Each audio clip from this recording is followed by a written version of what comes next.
The front door to Jenna's apartment opens. Jenna walks in. I'm standing by the couch in the living room. Jenna brings in her luggage.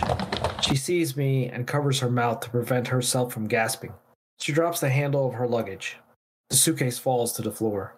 Jenna takes a deep breath and then walks over to me. I smile, trying to get a sense of her mood. Jenna doesn't smile. She's serious and focused. Thank you for coming back. Well, I didn't do it for you.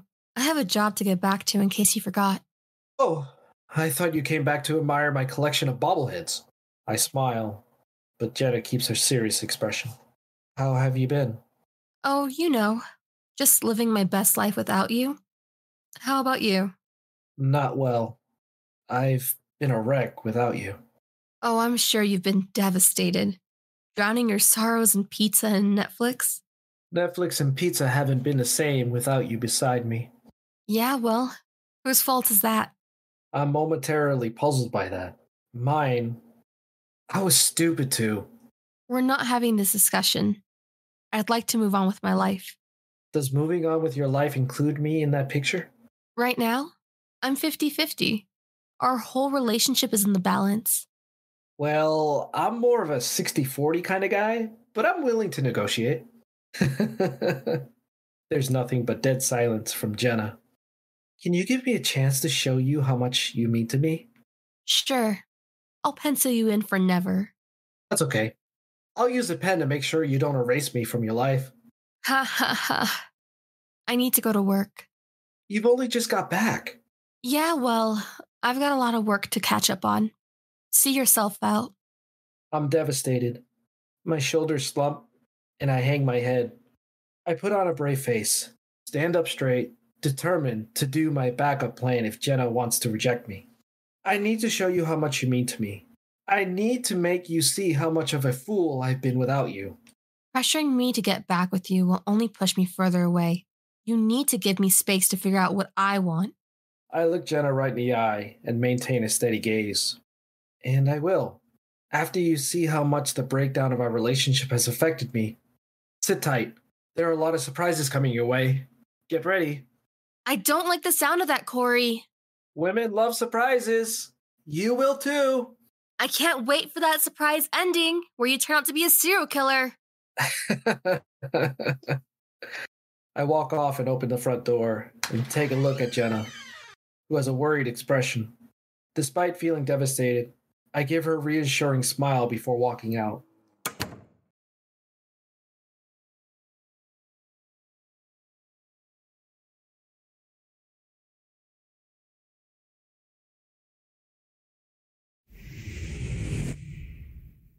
Jenna is at work. Jenna's computer screen flickers momentarily before going black. She taps the monitor a few times in frustration before a man knocks on her door. The man is wearing a tuxedo. He holds a bouquet of roses, which he puts on Jenna's desk. For you, my lady. It's from your secret admirer. Sorry, I already have a stalker. Can you come back later? The man smiles and bows. Excuse me, what's happening here? The man takes out a card from his pocket. He puts it on Jenna's desk and bows as he exits out of the office. What the hell is going on? Jenna picks up the card.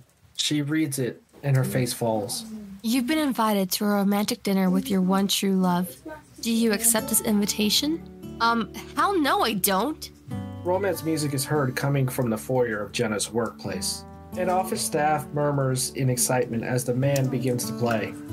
A woman whispers, "Oh my God, this is so romantic," while another claps her hands in delight. Jenna walks out of her office to find the same man from before holding a guitar with a microphone in front of him. Jenna's office staff have all gathered to hear the man sing.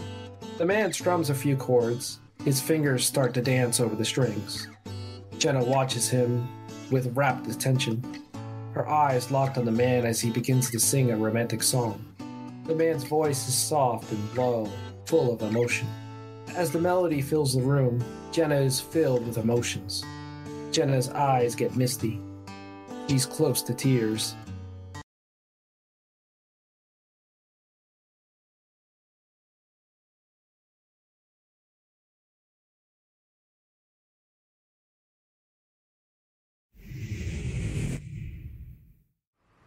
It's lunchtime for Jenna as she walks out of her office building. A stagecoach is heard clattering along. A stagecoach runs along where Jenna is walking. There are two horses pulling it. The stagecoach driver pulls it to a stop with a loud clatter of hooves and wheels, drawing the attention of everyone who walks past Jenna. Great. Now I feel like I'm in a Wild West movie. Jenna shakes her head. Don't be for me. Please don't be for me. The man who was singing earlier gets out of the stagecoach. He opens the door for Jenna to get in. Madam, your adventure awaits you. Would you like to step this way to your one true love? Just what I always wanted. A ride on a stagecoach with a complete stranger. Jenna takes off running.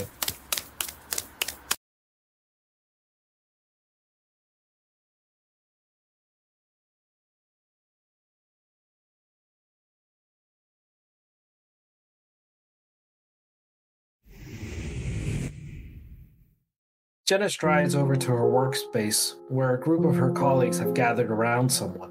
Her expression turns somber as she approaches the crowd. Lucio is there holding cue cards and quickly jumps into action as soon as he sees her. He drops the first cue card. Jenna, my darling, I love you. I love you like the earth loves the moon. I love you like a kid loves a puppy. Lucio drops the cue card. The next one appears.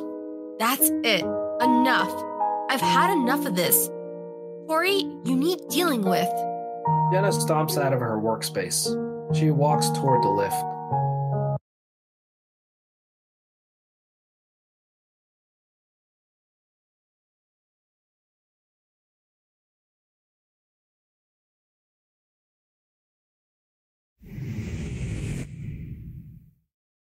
I knock on Corey's front door. It's open! I follow the trail of rose petals to Corey, who is standing in the dimly lit living room, surrounded by dozens of flickering candles. The air is thick with the scent of roses, and I can't help but feel a little overwhelmed by the romantic atmosphere. Great, now I'm going to smell like a Hallmark movie for a week. As I approach Corey, I'm torn between feeling happy and furious with him for going through all this trouble. Finally, I reach him and give him a hard smack on the arm. What'd you do that for? Oh, just because I'm feeling violent and you're conveniently within arm's reach. Still. Enough with these games. Enough with what games? I haven't done anything. That's funny, because I don't remember signing up for The Bachelor, Corey's Revenge. That would make a great TV show. Yeah, a great show for insomniacs. Did you get a guy to come to my office so he could give me flowers and sing me songs? What? I have a competitor? I'm going to kill them. When did this happen? I smack Corey hard on his arm. Ha ha. You even got the same man to offer me a stagecoach ride to somewhere romantic? How did you get Lucio involved, too? I offered him money. He rejected me, so I blackmailed him. I'm quite proud of myself. I really am. Aha. So you're not just a heartbreaker. You're also a blackmailer. Charming. Corey smiles. Why are you doing this? It's a little obvious. I'm a member of the Jackson 5 and I want you back. Sorry. I'm more of a Beyoncé fan. Corey grins. Come on. I'm sorry to disappoint you, but I'm not in the market for a stalker with a candle obsession. Take this seriously. You want me back? A man who's willing to do all these things you've mentioned would have been stupid if he did them for nothing. I'm not stupid. Let's just ignore my actions in the last month. Is that a yes or a no, dumbass? It's a yes. I want you back. With my heart pounding at the speed of light, I clench my fist and say to Corey, my answer is no. We're not getting back together. I don't love you, Corey. Corey's brow furrows and his mouth turns into a frown. His anxiety evident as I can see the knot forming in his stomach, just as I felt when I rejected him earlier. I decide to excuse myself by walking off to the bathroom. Why can't guys just say what they mean?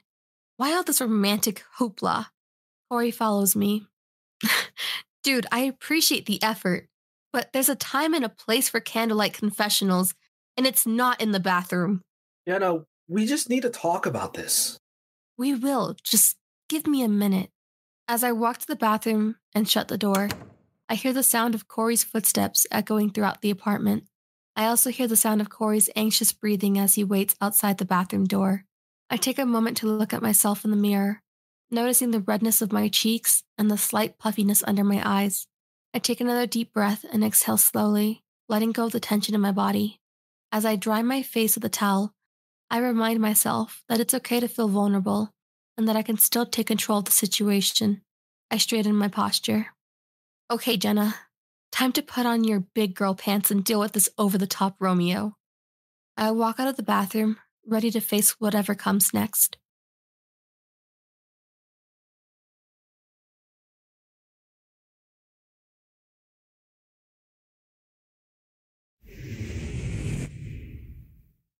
We're sitting on the couch. Jenna sits across from me, but I notice she's fidgeting and avoiding eye contact, which tells me that she's feeling anxious about something. Did you say that you don't love me? Jenna lifts her head with determination.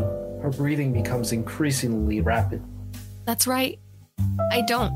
Well, I guess that makes it easy for me to stop trying to win you back with all the romantic gestures, huh? Jenna stays silent. Why don't you love me? I just don't love you.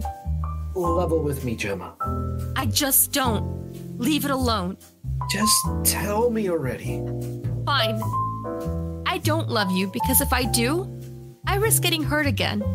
I don't want that. You've hurt me before. Yeah, and I've learned my lessons. You haven't exactly proven that. Yeah, I guess sending flowers and blackmailing Lucio doesn't exactly scream changed man, does it? Jenna stands up. Look, we're not getting back together. Let's just leave it there and move on. You've never struck me as a chicken before, Jenna. You've always seemed like you've had it together. Would you mind telling me why you're acting this scared? No, I'm leaving. Jenna turns to leave. I talked to Stuart about you. Jenna turns around. Her appearance is that of a volcano about to erupt. Her fists are tightly clenched at her sides. Hey, I figured I had to get some answers from someone who knows you better than I do. Despite her efforts to contain her emotions, it is evident that my words have deeply wounded her. Jenna looks close to tears. With a trembling voice of fury, Jenna says, How dare you go behind my back and speak to my ex without my permission? It was taking you too long to forgive me, and I wanted to know why. Jenna walks up to me and slaps me across the face. Well, I guess that's one way to show your affection. She exits to her bedroom. Jenna closes her bedroom door. As I approach Jenna's bedroom, I raise my hand to knock on the door. I knock and wait.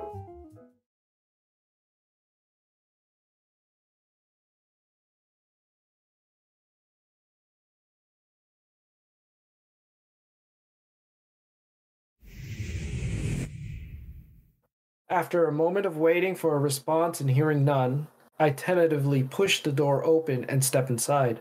I see Jenna seated in front of her makeup mirror, lost in thought. I refuse to talk to you, Corey. Well, that's too bad, because I was really looking forward to hearing your delightful voice. I realized I was out of order. I just wanted to know how to fix our issues, and for a minute there, I thought Stuart might have an answer for me. I was clearly wrong, and I'm sorry. You should have shown some patience. I would have eventually forgiven you. Oh, well, in that case, I'll just sit here and wait for forgiveness to rain down upon me like manna from heaven. Jenna walks out of her bedroom and makes her way towards the living room. I trail closely behind her, following her every move. Does that mean you were eventually going to forgive me for not trusting you? What the hell did Stuart say to you? Many things, like he wishes he never let you go. Why would someone be so stupid to make those mistakes? That's it? That's all he said? Pretty much. Is there more to tell? Yes, but you're not gonna like it. I'm sure I'll be able to handle it. Jenna takes a seat on the couch.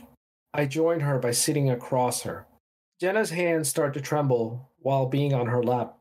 It is clear to me that she has something important to tell me. Something that she knows would change everything. Jenna attempts to speak, but the words get stuck in her throat. She loses her courage for a beat. I give her a warm smile to encourage her to speak. The silence between us is deafening. I sense Jenna can feel the weight of the truth pressing down on her. Remember when I told you I was the one who dumped Stuart? Yeah? Did you lie? Yes. It was the other way around because of what I did to him. I'm perplexed as I furrow my brow and reach up to scratch my head, attempting to grasp what Jenna is telling me. What did you do to him? It was a one-off thing, and nothing happened beyond it. I promise. Why do I have a bad feeling about this? The reason why I'm struggling to forgive you is because I don't think you'll forgive me for what I'm about to say. I will. Just spit it out. On our 3rd anniversary together, Stuart and I got into a fight at a party, and I kissed his brother. Jenna closes her eyes. Wow. It's worse than a soap opera plot twist. The reason I was afraid to forgive you is I knew I'd eventually have to admit the kiss with Stuart's brother. It takes me a second to process this turn of events. And you felt I'd go back to my initial opinion of you being a cheater? Was I wrong? I know you think about it. I'm left speechless and unable to believe the information that Jenna has just unloaded on me. I struggle to comprehend the magnitude of what she has revealed, and my mind races to process new information. As shock sets in, my eyes widen in disbelief. Are you being serious? My words come out in barely audible whisper, and Jenna nods in agreement, confirming the truth of her news. You know what? I knew you'd react like this. Don't come near me again. Don't worry. I'll just pull a John Cusack and hold a boombox outside your window. With that, Jenna exits. I'm left trying to make sense of what I've just learned.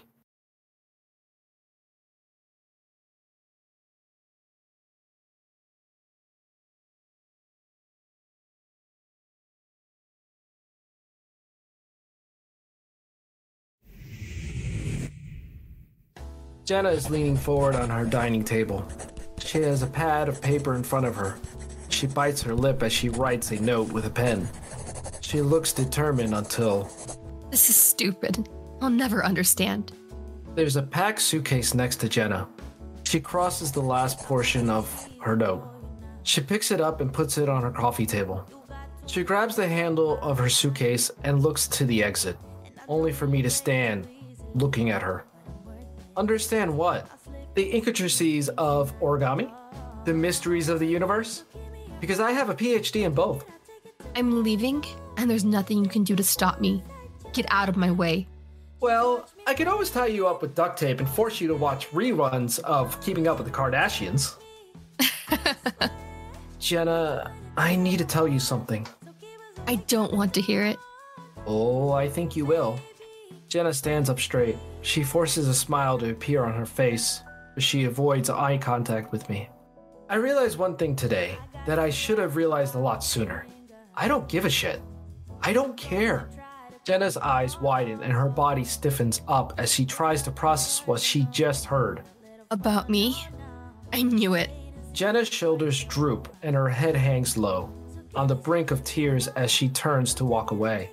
I reached out and hold her back, not wanting her to leave. Not about you. I don't give a shit about your past. Jenna's expression shifts to a surprise, with a hint of relief also on her face. What? Why should I care about something that's happened in the past that doesn't even affect or involve me? Oh? Yeah, sure, you did one stupid thing. But are we all saints? Hell no. No one on this planet is perfect, including me. Well, I wouldn't go that far. I mean, you're at least a solid 7.5 out of 10. A smile graces Jenna's face, and she seems visibly more at ease and relaxed. Jenna, I realized I was acting stupid because I was letting past events stop me from spending my life with you. When in reality, nothing should come between you and your soulmate? Yes. Jenna, you're so beautiful that it physically hurts me to look at you. Well, I guess I'll just have to wear a bag over my head then. She smiles. Never. Why? Because life has taught me to not miss out on something that could be great just because it's difficult. Ori, loving you is like a freak of nature. It's like the wind. I can't see it, but I could feel it deep in my... Jenna points to her heart, and I respond with a smile, understanding the sentiment. And I guess that makes me the Loch Ness Monster of love. We need some alcohol to celebrate this. Get comfortable. I'll be back. Jenna's face lights up with glee as I head into the kitchen.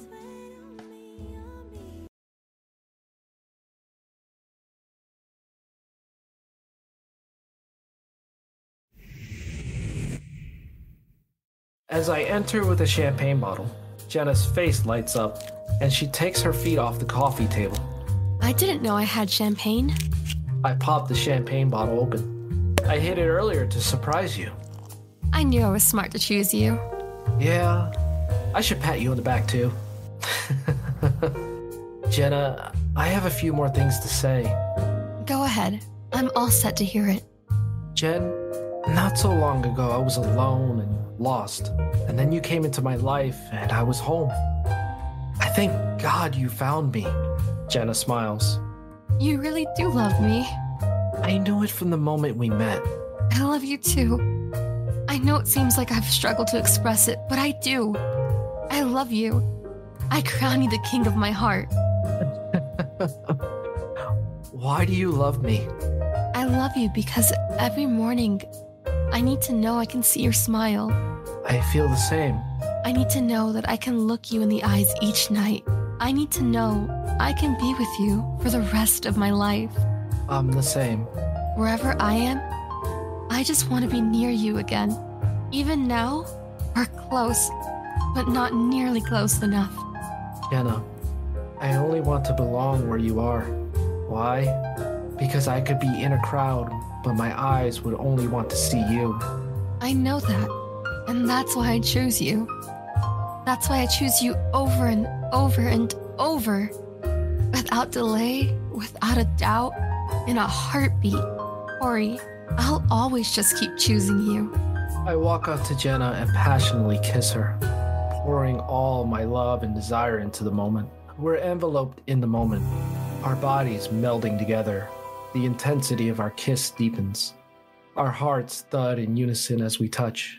My hands explore every inch of her body, igniting a fierce desire within both of us. We break off the kiss, gasping for air, but our eyes remained locked in a passionate gaze that left no doubt about the love and desire burning between us. I lift Jenna off the ground and hold her, causing her to burst into laughter. What are you doing? I believe we have some making up to do. Oh, do you now? I believe so. Do I have your permission to initiate our love making? Sure. Why not? Wow, I wasn't expecting you to be so enthusiastic. You're really surprising me tonight. Just whisk me away, stud. That's weird. Never call me that again. Stud. I shake my head. Just carry me to our bedroom. I carry Jenna into our bedroom, feeling grateful for the future that lies ahead of us. From friends to lovers, our journey has been one of joy and discovery. As we lay in each other's embrace, the world outside fades away and all that remains is warmth of our body and the beating of our hearts. We talk about our dreams and hopes for the future, knowing that whatever lies ahead, we will face it together, as one. In that moment, we both feel a deep sense of contentment and fulfillment, knowing that we have found our soulmate in each other. As we drift off to sleep, we both know that tomorrow and all the days that follow will be filled with nothing but love and happiness.